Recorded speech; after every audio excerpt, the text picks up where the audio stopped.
Welcome to the Amazing Truth Podcast, a podcast where we focus on real issues and have real talk, and as always, provide a biblical perspective. We hope that you will be blessed as you listen.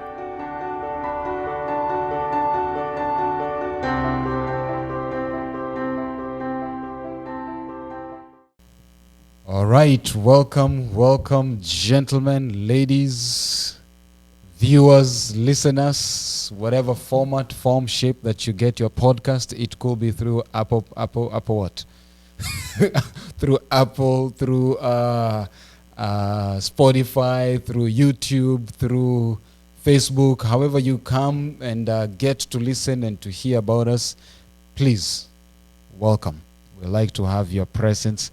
Sasa what we'll say, sit down, relax, take a book, a pen, water, and laugh through this session, because we are going to have a very nice topic today. And as you can see, I miss my problem in Kenan. He's not sitting here today. And so it's going to be very hard, gentlemen, to engage with you professionally because I kind of help him to do the professional side. Mm-hmm. And nonetheless, we just want to welcome the gentleman here. And from my far right, just introduce us, tell us your name, tell us one thing you're excited about being here, and then why somebody should not move from the seat. My name is Jackson Sire. I am excited to be here because love does make the world go round. And I don't think you should move from here because the gentleman on set will speak not from theory but from practice. All right, the level has been set. Collins is going to be on practice. Introduce yourself as we build on this. Well, as Ezra has said, my name's Collins Maranga. And I'm also excited to be here because we are speaking about a topic that affects every single one of us, and it is something that we experience on a day-to-day basis. So the practice is right here. We are speaking from practice and not just from theory. All right, my friends, I'll beg to differ with the two gentlemen because my practice might not be one you want to follow. However, I will be coming to you and adding value to the sentiments that we share together. My name is Ezra, and of course, the person missing is my Kenan co-host, who is usually seated here, but today we gave him a special job to do that we thought was more applicable and important for him in sessions like this. Having said that, my friends, we have a very important topic. But before we dive into that, we want to say that we have been off air for a while, but we are back now with several series. And this is the first series that we're going to introduce here shortly. Number 2, in the next upcoming weeks, we are holding a virtual safe space through Zoom. And we have special people who will be joining us. You will see the links are going to be posted in all our social media handles. Please go there, click, register, let us know what topics you like covered. And every Thursday, 7 p.m. Central Time, we will be meeting together to create a safe space. And let me just give you a synopsis. We're going to talk about the holistic aspect of the well-being of a human being. Number 2, we're going to break out into small groups and you go to a topic that is relevant and practical to you. We're going to have facilitators who will work with you in those small breakout rooms. We have Dr. Karen, whom some of you already know. We have our friend Steve, who some of you have seen, pharmacist. He'll be talking about the drug side of the chemical dependence and things like those. We have Kenan bringing his social expertise. We have me, we have Pastor Simon, and many other people who will be joining us. So please, watch out, click, like, subscribe, register so that we can be sharing together in those virtual safe spaces. We'll be giving you more details as time goes by. Nonetheless, I have put the announcements out. Now, the topic today is love. You guys seem like you're not even lovable people. I said love. And you just stayed silent.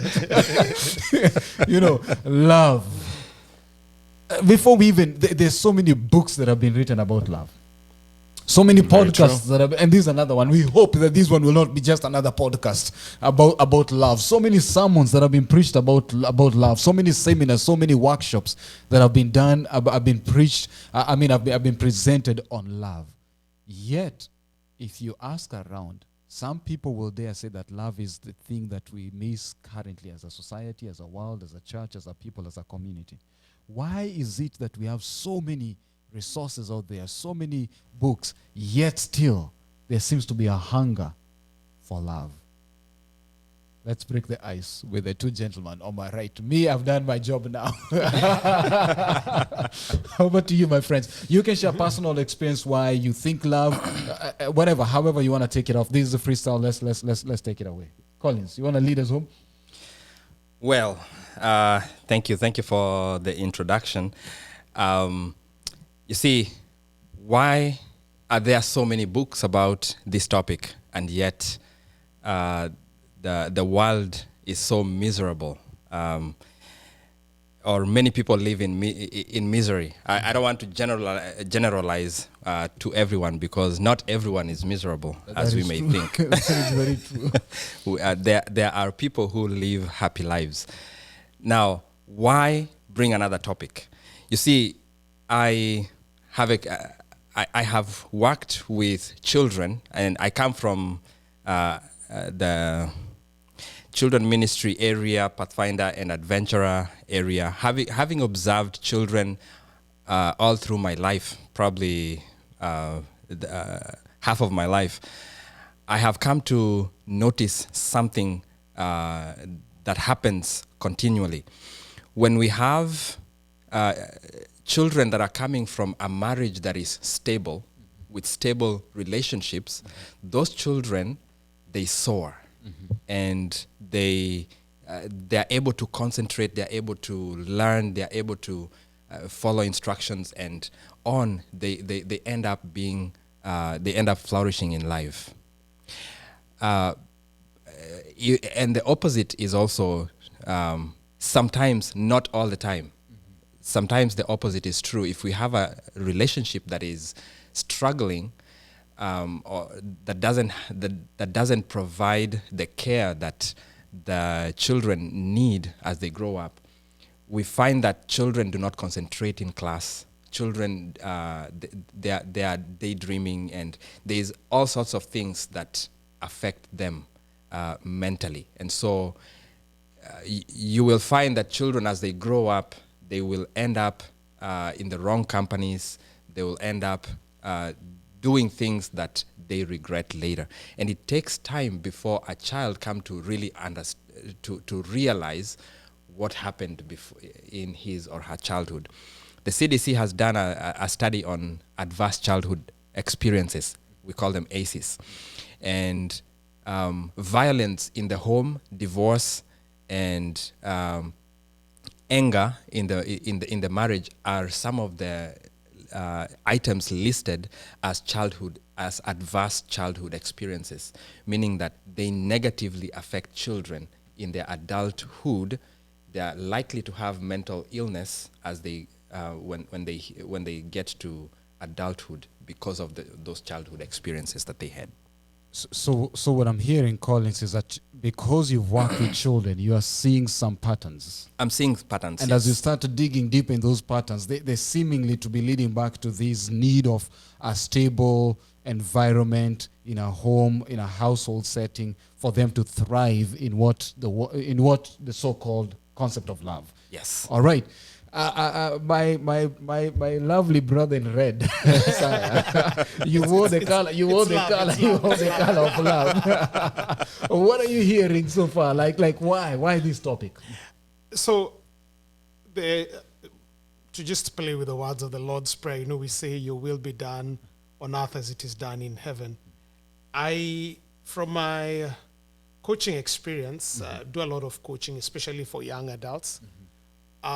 I realize the words of the Lord's Prayer could be rewritten as, "Your will be done in my life as it was written in our home." A lot of people, what they are basically trying to live or to prove has a lot to do with where they came from. And I think love, you asked an original question, why are we still talking about love? It's almost as bizarre as asking, why are we still talking about food? People have been farming for the past 3,000 or so years. Why are we still growing food? It's because food is a need, and love, yes, is a need. Yes. Okay? And I think at the core of the need for love is the idea of somebody who defines me, somebody who describes me, somebody who appreciates me, has a profound effect, both psychologically, materially, and everywhere. So I think this love topic ain't going anywhere anytime soon. Just better live with it, because love is a need. It's a need. In my mother tongue, there are things English doesn't bring so well, even when you translate it. True. In my mother tongue, which I believe is the official language of heaven, we can debate we can debate on why you're wrong and why I'm right. There's a saying that goes, Omwana Niekure abolanga husambe shiachi. Hey. You see the way it just sounds heavenly. No, the language sounds heavenly. We don't know what you say, but how you say it sounds heavenly. Yeah, so what it means is a child who is full says, let's burn the granary, because they imagine they will never become hungry again. It's usually told to people to remind them that some needs will always be persistent. And I think love is one of those categories. Just now, to dial down and be a bit more serious here, is one thing I'm observing with my experiences with young adults and youth. And one thing I have noticed is where there is loss of love or lack of love, it can easily be misdiagnosed. So you go to school and you find there's Ezra who is restless. I'm just using a name like Ezra Kenya, like randomly. It's okay, you can say that too, but I know where you're going. You're doing very well in the role of Kenan so far. But let's keep going. I think it's a spirit of Kenan hovering upon his face. But yeah, so you find him. He's a noisemaker. He's a bully. He's all of those. And normally, what teachers would do in such a case is keep shouting at Ezra. Ezra, sit down. Ezra.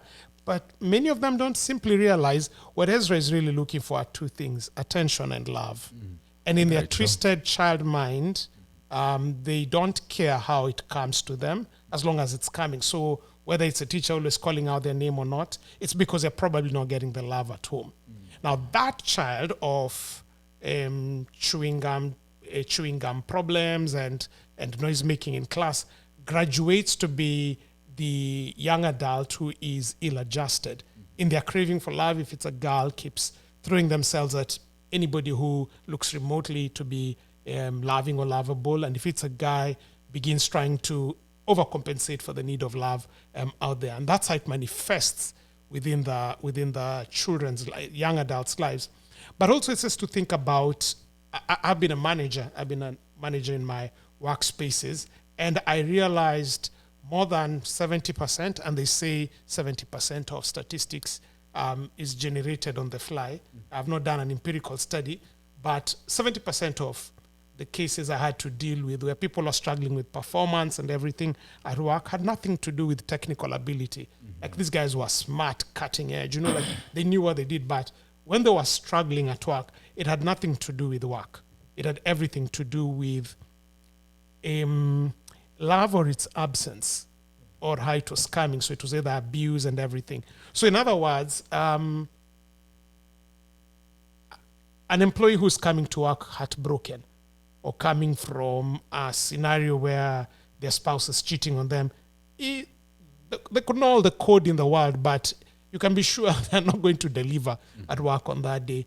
And so if for nothing else, the effect of what broken love has on the victims who suffer under it necessitate that we need to get this love thing correctly. Okay. Yeah. You have spoken very eloquently. Now let's break it down to the level of others of us who are here. For mere mortals. Okay. I think one thing that I'm picking from both of you, one is your experience working with children, your experience working with young adults, and how you are constantly, we're trying to address the symptoms, but not the root cause in trying to work with these different demographics. And I think I'll be correct if I said you can see them in marriages, you can see them in workplaces. So we are trying to diagnose or address the issues that are really not the root cause issues. And we're wondering, we've done coaching, we have paid for, executive coaching and this and that, but you're not getting it. But really, no, that is not that that's what the person needs. There is a deeper need that they need. So that I'm going to use this example, then I'm going to transition to the next question. I was on a call with a friend who was in her own journey in a moment, and in the mission she was going through a lot of stuff in her life. So I said, "Can I pray with you?" So we bowed down and we were praying, and I said, "God, you know you love your daughter." And she stopped me in the middle of the prayer and said, "God loves me? Does God really love me? How can He love me? Why should He love me? Do I even deserve anyone to love me?" And at that moment, I couldn't continue conversing with God. I started conversing with her. And I asked her, "What is love?" And she said for her, love is simply anyone and everyone who has or who engages with her sexually. If you don't engage with me outside sex, I don't feel like you love me. I don't think you love me. So she had juiced down the entire expression of love to one thing. To one thing. Sexual intercourse. And I don't understand, therefore, why it's troubling for her to think of God loving me. She's like, that sounds creepy. Yeah, because I can't. I mean, God, now we can't be engaging sexually with God, right? Yeah. So you see how whatever that environment, whatever that experience shapes our view and how we expect to receive or even give love, right? So now with that in mind, now my question that comes now that we have eloquently defined those, just to make it practical and real, what are some of the things we can think in our lives we perceived, we grew, we thought of, we saw as language of love? They could be still love, but to you, this is how it's defined, or was defined in your home, or was defined in your personal life. And now you are learning, and what are you learning now when you start talking about this concept of, and then the next part will go, really, what is love? Because now we've talked about why we are discussing this topic. We've talked, let's make it practical, and then come back and say, but really, what is this thing that we're talking about? Yeah, so basically, what is our understanding, okay, from our own experience, and then what's the standard? Yes. In the words of my friend here. Actually, let me start my example. I think you guys have deep examples. Let me give them, so that you guys can go deeper. Romance. It's. I think every culture shows romance. Yeah. How they express it differs from culture to culture. That's true. Me, I grew up in a place where hugging. If you hug, it's not love, it's punishment. Why are you coming close to me? Why are you coming close to me? I grew up in a culture where it was okay for me to hold hands with my boyhood friends. We will hold hands and walk. And then the Western world, that's a whole different frame of bond, right? So growing up, this concept of showing affection, it's one, either I need to be caned because my parents love me. So if I break something, I'm in trouble, I get caned, and then at the end of it is like, you know why I'm doing this? No, because I love you. That was very painful love. You literally felt the love. So my expression was painful. That's. So to you, love was discipline. I had to be disciplined to feel loved. Love is I don't know punishment. if that was normal, but that was what I grew up being told. Now, please, my parents were not abusive. Let me make this clear. It's good to clear that. It's just that's how the culture expressed its concept of love. Very So for me, true. that's something, as I've grown over a period of time, I find myself struggling with the expression of love. I find myself struggling with holding hands. I find myself struggling with, just my space. My siblings always tell me, "Hey, don't give me a side hug like I'm your dude. Give me a proper hug." And I'm like, that is a struggle. When I meet with my father, it's like, do we shake hands? Do we hug? Because I'm still trying to understand how to express love, and especially in this context. And then when I transition to Africa, then I'm even more lost, because I need to show love in the context of that. So I pray for me as we have this conversation and give me tips how to get the other side. So next. I'll go next. For me, I had a similar experience with you. Can you imagine? I was thinking about this. I never received a hug from my dad until at the airport when I was coming to America. No, wait. You got a hug from your dad?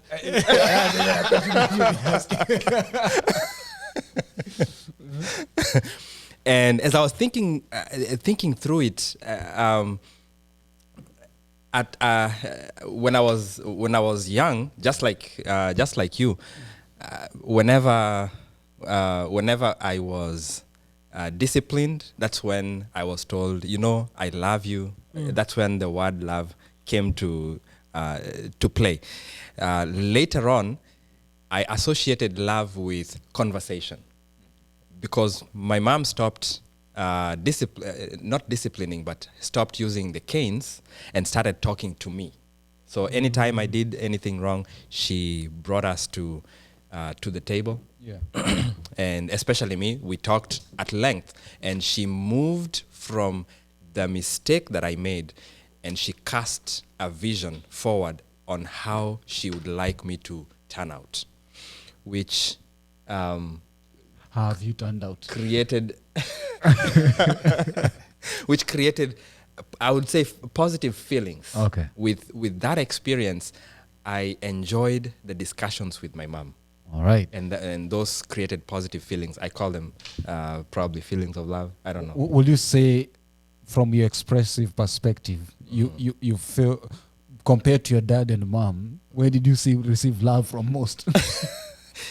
Well, depends on how You define that. you define that. But I would say, Pastor Munena used to preach, and he used to ask a question. If you were asked that, if a thief came to your house with a gun and said, today, one of your parents has to die. Mm-hmm.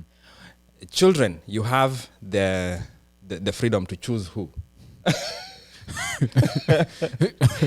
Sounds like many fathers. Many fathers will not survive. It's not that they did not love us, but they were not used, or our culture doesn't allow men to express emotions. All right. My brother, you seem to have been a cheeky one. Yes, cheeky I was. I think the beauty of going third is you get to sound a bit smart. Yeah.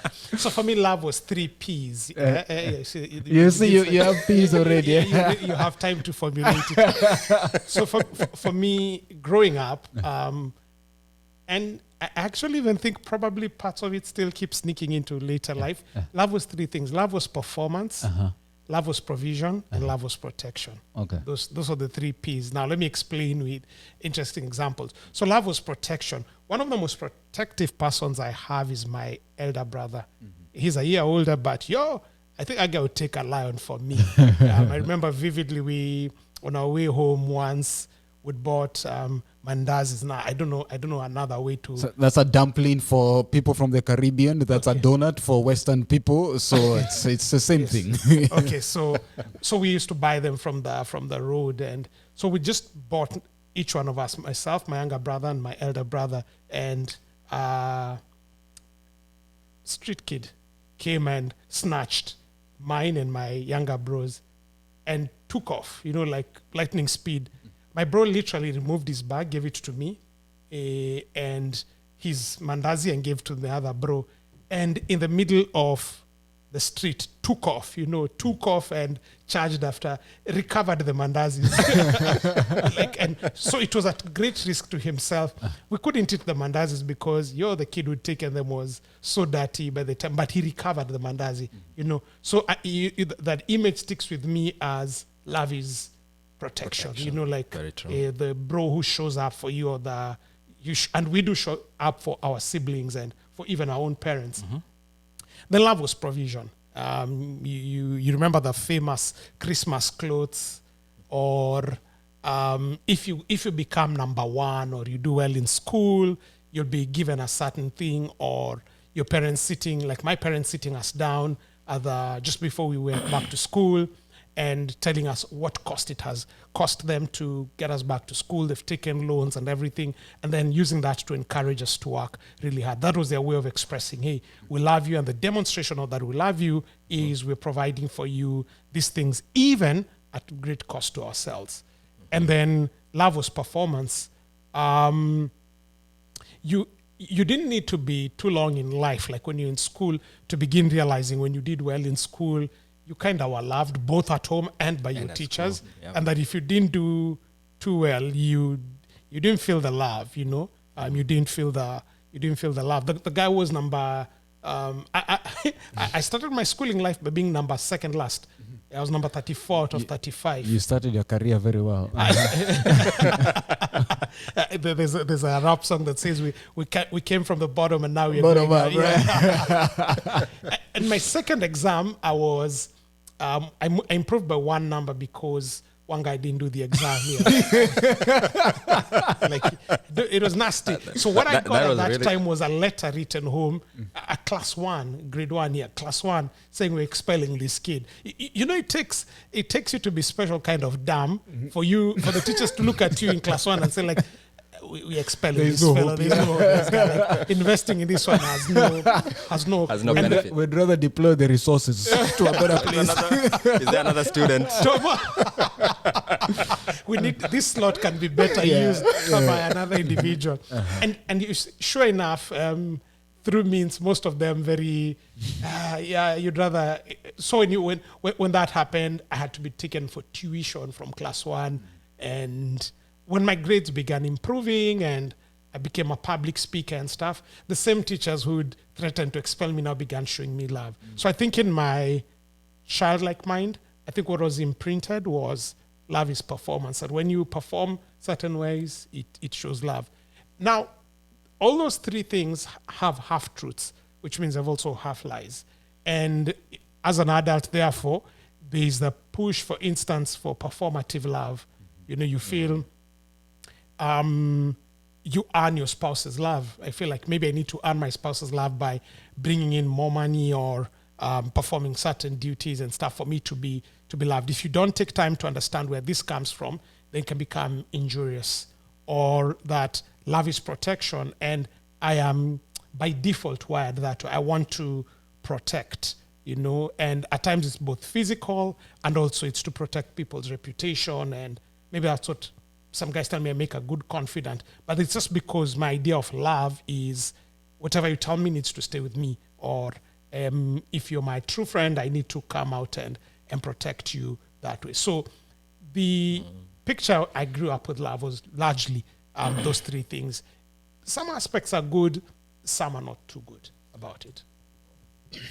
So, all of us are African, Kenyans, grew up there, migrated to this country, but we're expressing the same thing but differently. Yeah. And look how we've turned differently, even though we came from the same background. Which brings me to the point of the question, is it possible to quantify or to put love in a box? That this is, if you do this, then you have attained perfect love. No. And yes. Okay. Now that's why you start to Okay. make up your mind. You get me knowing, but anyways, go ahead. Go ahead. Okay, so let me say this. If it is love as a principle, I think we can reach common understanding. We can define it as the same way we used to say biology is the study of life. Yeah. It comes from the Greek words bios and logos. You know, so that's a standard. That's a standard definition we can all agree on. So love as a principle, I think, can be put in a box. Okay. But then, love as performance or expressions, I don't think can be boxed. So- because what's I mean, the kiss is called love. Like to say I love you in kissing, then like that sounds like war. Now you're being personal right now. But in Luya, again, the heavenly language is Ndahuyanza. You see, the expressions are it's the same thing. So Viewers, I think we're going to go for a short break after this point because one of the things we promote here is love, not war. Kenan is behind the cameras and he needs a time to cool off. He cannot understand why. What is going on? So love as a principle. So I think we're getting to the definition of love, and I think you're breaking it down. There's love as a principle, and I'm also hearing love as an action. Yes. And different people will receive the action or the expression differently. Yes. Yeah, and probably define it differently. They probably Or Experience manifest it differently. Manifest it differently. Okay. Now that we are swiftly making love in a nice don't overthink. Don't overthink. English is a dangerous language. You use it correctly. Let me reframe that statement. Now that we are progressing well with this conversation on love. Yes. Anyways, as we go on, so we were back at how it affects. So is what is then the solution? No, not even a solution. How, as the world, as a people, as a community, as a church, as whoever is listening to this podcast, you said love is like food. We'll need it. Where do we get that source? Like, how do we get? Does it ever run dry? Is it something that's just in us? Is it something that we are born with, or is it something that we are taught? Because I'll ask this. Let me maybe ask this question to break this down. Is racism or discrimination an inborn thing or a taught thing? It's taught.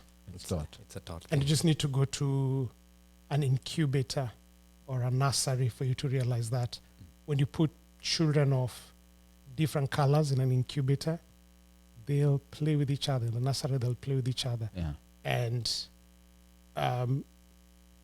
the children are born colorblind in that sense. They don't know this is a black or a white. They don't know They that. see a human being for They who just see they a are. human, they see a fellow child, but a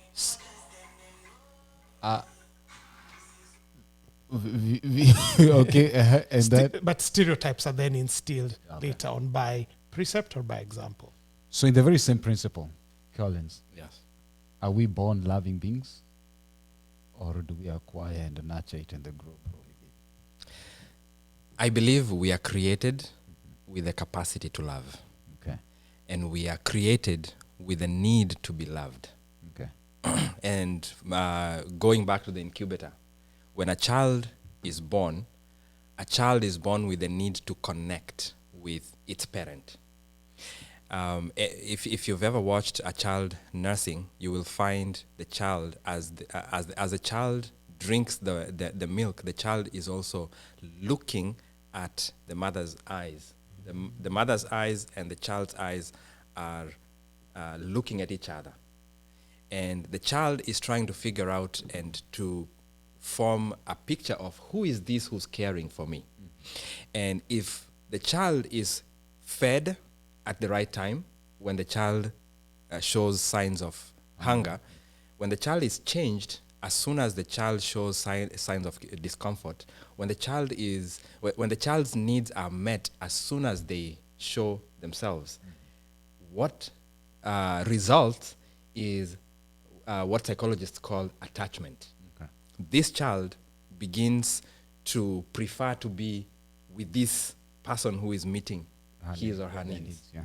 You see, so and this is a newborn who has not developed language yet.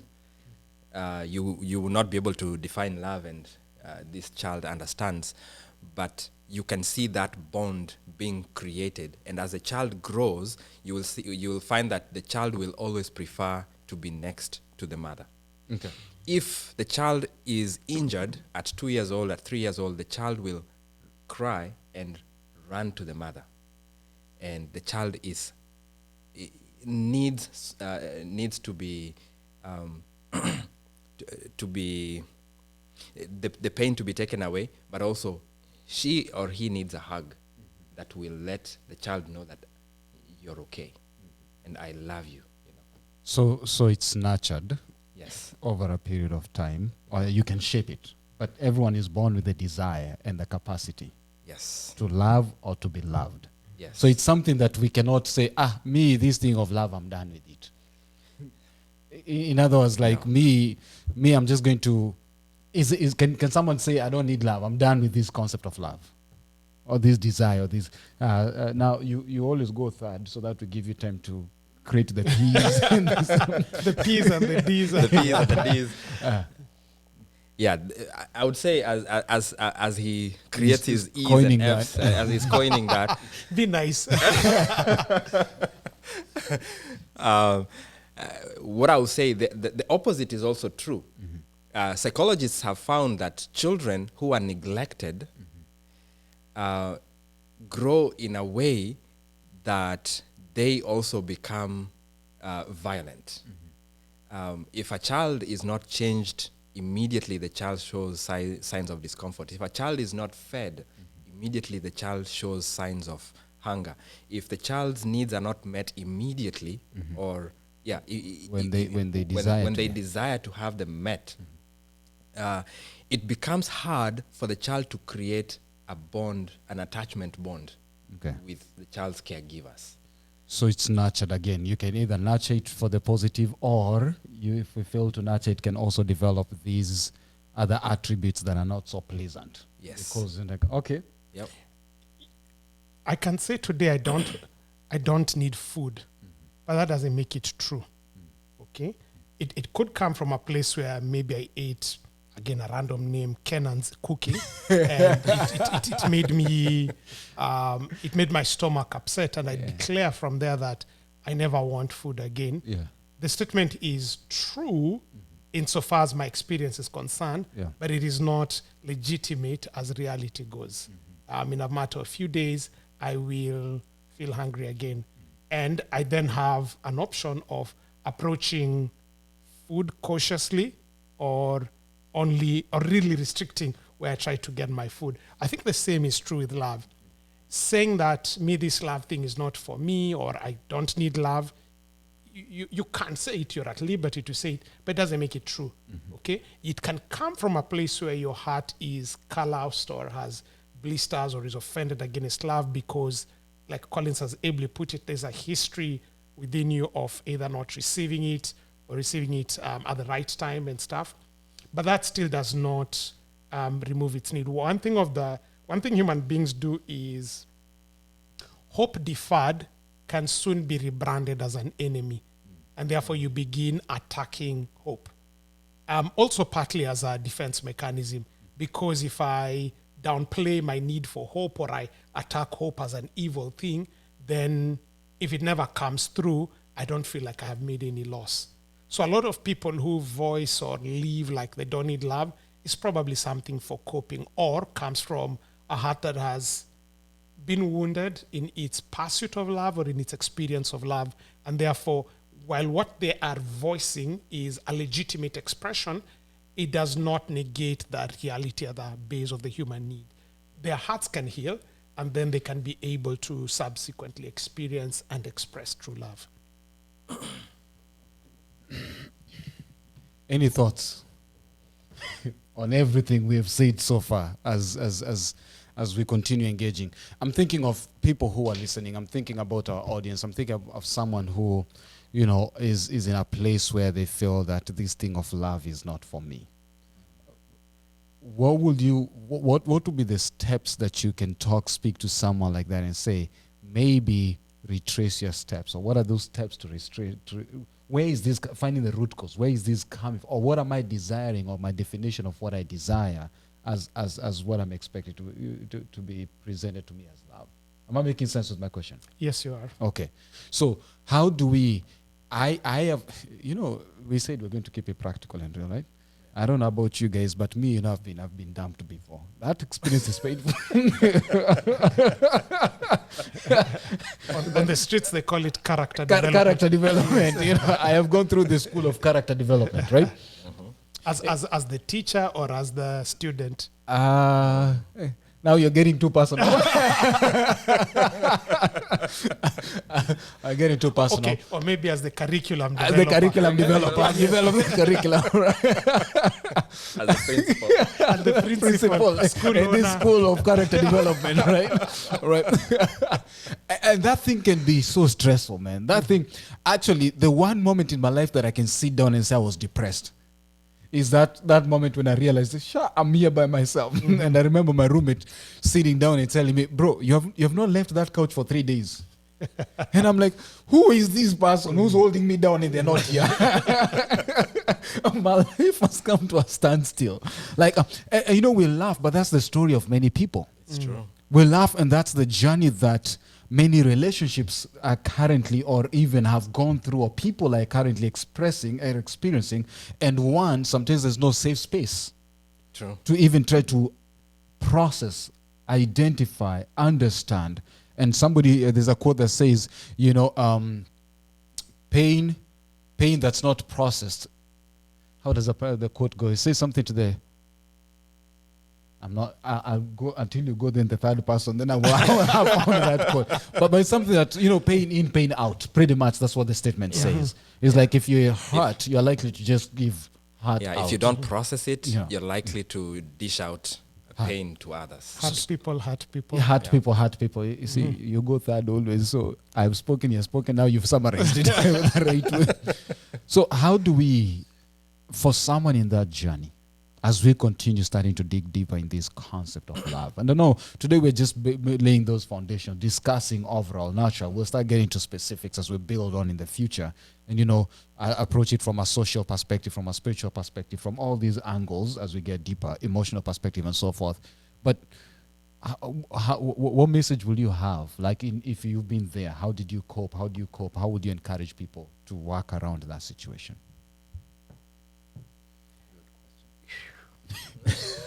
And of course, it's generic because every person is different, but the overarching principles. I think what I can say is that we all have experienced what it feels to be loved. We may have experienced what it feels to be dumped. And maybe someone is hurting because you don't have that that privilege of having someone who loves you at the moment. Maybe you have gone through a painful separation. I think what I can say is there is hope because many a times we have misunderstood what love means. The Bible talks about love a lot. And I don't think we have gotten to a place where we have processed it well and applied it to ourselves. Okay. And this is what we're going to be doing. How can we make love practical to every single one of us? I think there is hope for everybody. Okay. There's hope for everybody. Awesome. The way to think about it is you never judge a philosophy or a principle by its abuse. Now let me say that in English for Ezra. Yes, please. A knife can be used to chop ingredients for food, and a knife can be used to kill. Yeah. So you don't judge a knife by how it's used to kill. Okay? So judging a knife just because knives have been used to kill is judging a philosophy by its abuse. Can I also And by judging, you mean condemning. But yes, condemning in this case, yes. Can I also sound eloquent? Please, Okay. you are. It's like fire can keep you warm, but the very same fire, if no use, can burn down your house. Can also burn your house. Totally I true. just wanted to sound like you, so go ahead. Yeah, so the sophisticated way of saying that same thing is you never judge a philosophy by its abuse. And so for people who are hurting, who are offended by love, I think it is to step back and ask. So the complete statement is this. You never judge a philosophy by its abuse, but you judge it by its logical outworking. Like, so you just take the fire example. if you take a fire and focus it under a pot, it makes a meal. That's a logical, proper outworking of fire. But if you take a fire and throw it on a building, it's called arson.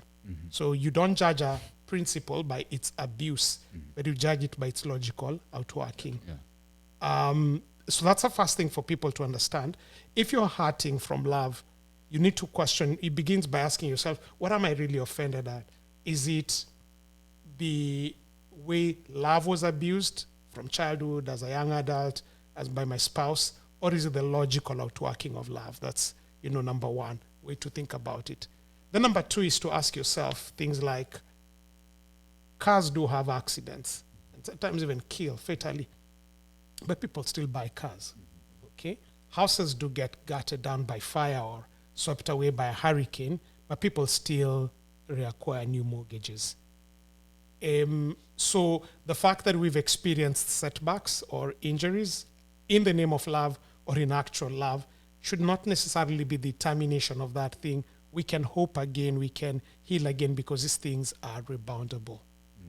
And then the third practical step to this is you will spend anywhere between 16, 18 years studying, to become an engineer, doctor, a sound technician. We study, for nursing and all those kind of things.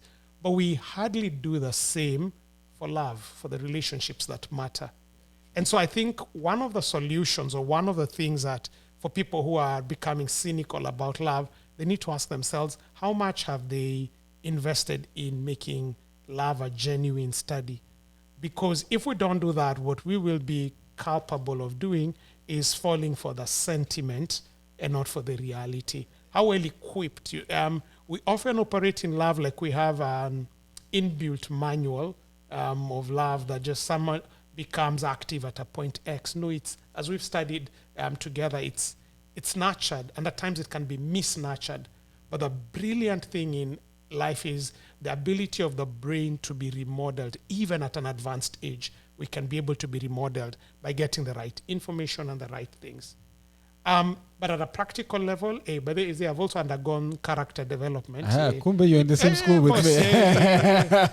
I could write a thesis. I know you could write encyclopedia. Me, I can do a thesis at least. You can write a chapter in the encyclopedia. The Ezra book of character development featuring. One of the things Jackson is Sire. where love has been has let us down, or people who we thought loved us have let us down, whether we are children, whether we are spouses, whether we are siblings and stuff. Take time and mourn.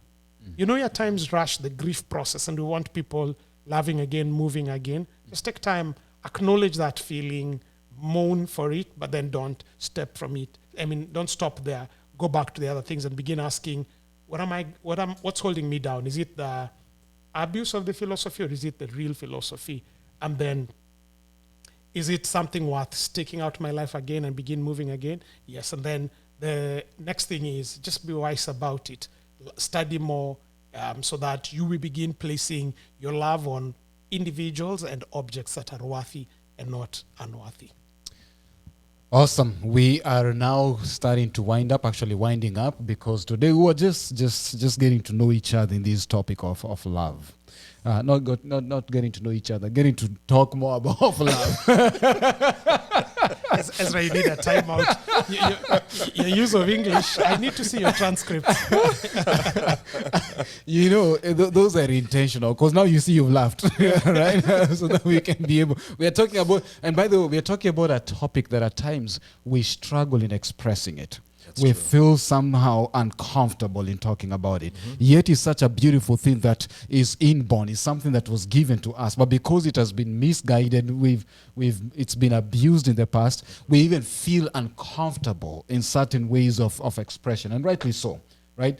But if this is something that is like food, I've never met kids who at certain age, they don't like food. But generally, every human being, desires to have food for the most part. So, as we wrap up, viewers, listeners, we're just talking. As we say it here at Amazing Truth Podcast, it's real talk, real life. We just talk.